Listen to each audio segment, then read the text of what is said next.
క్రీస్తునందు ప్రియులైన సహోదరి సహోదరులకు ప్రభువైన యేసుక్రీస్తు వారి దివ్యనామములో శుభాలు. ఈ దినము జీవవాక్కులో పాపానికి క్రైస్తవులపై అధికారం లేదు. 1 యోహాను 4:18 ప్రేమలో భయముండదు, అంతేకాదు పరిపూర్ణ ప్రేమ భయమును వెళ్ళగొట్టును. భయము దండనతో కూడినది, భయపడువాడు ప్రేమయందు పరిపూర్ణము చేయబడినవాడు కాడు.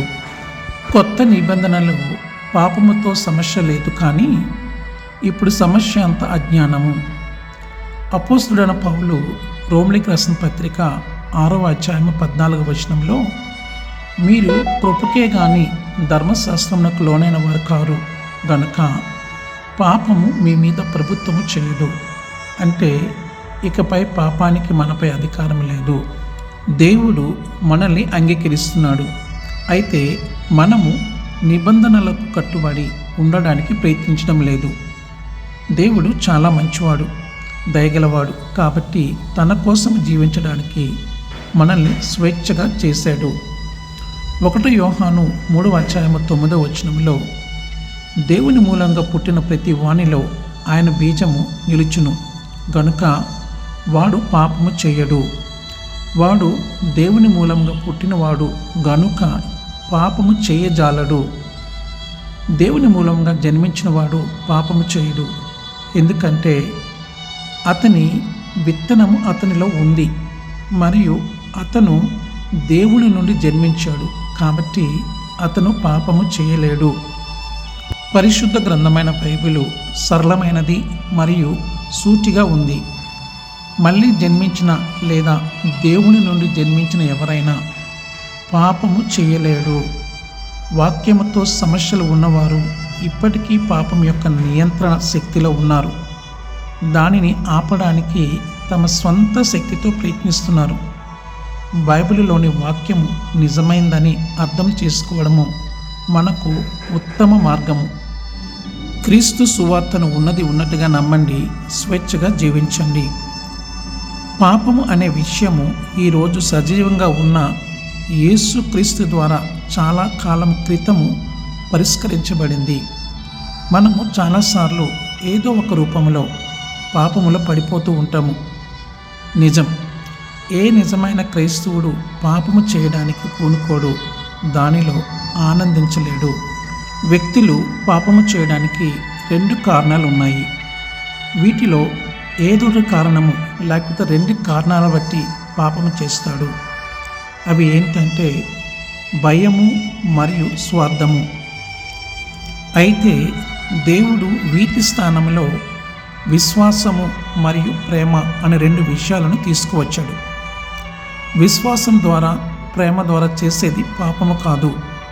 అంటే మనము ఈ రెండింటి ద్వారా జీవిస్తే మనము పాపము చేయలేము. మనము నిజం మాట్లాడడానికి భయపడినప్పుడు, భయముతో బయట చేసేది ఏదైనా దేవునిని సంతోషపెట్టదు. భయం అనేది దేవుని నుండి వచ్చే ఆత్మ కాదు.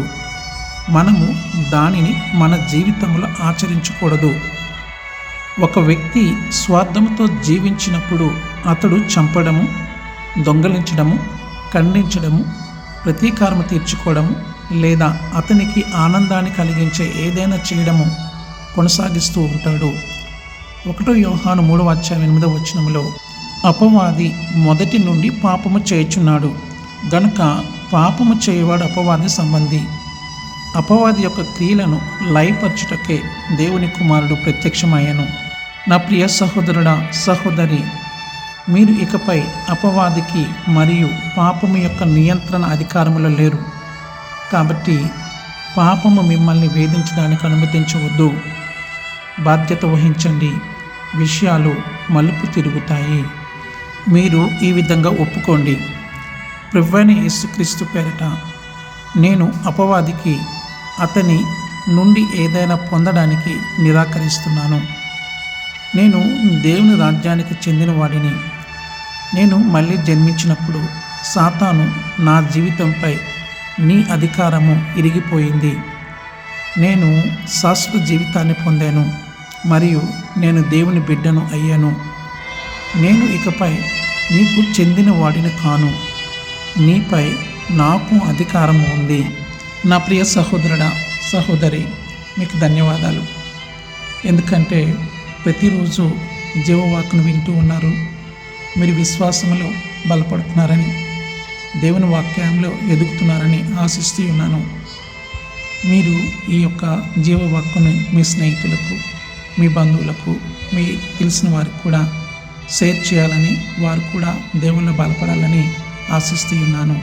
మీకు ఒక ప్రార్థన విన్నపము, నా గురించి ప్రార్థన చేయండి. నా లెఫ్ట్ ఐ కొద్దిగా చూపు మందగించింది. ఎందుకంటే మైల్డ్ బ్రెయిన్ స్ట్రోక్ వచ్చింది. దానివల్ల చూడలేకపోతున్నాను. నా గురించి మీ వ్యక్తిగత కుటుంబ ప్రార్థన జ్ఞాపకం చేసుకోవాలని మనవి చేస్తూ ఉన్నాను.